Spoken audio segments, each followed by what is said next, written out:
nga ba ang relasyon ng trauma at toxic stress?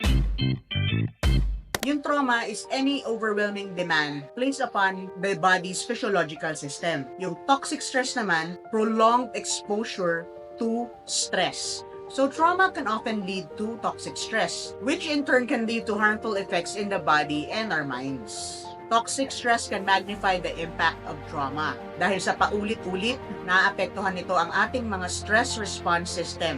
Kagaya ng nagkakaroon tayo ng anger, nagkakaroon tayo ng shame, guilt, anxiety, depression, suicidality, addiction, at iba't iba pa.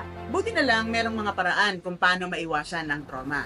Una na dito ay therapy, coaching, self-regulation practices, support groups na talagang makakatulong sa pag-recover natin sa trauma at toxic stress sa ating buhay.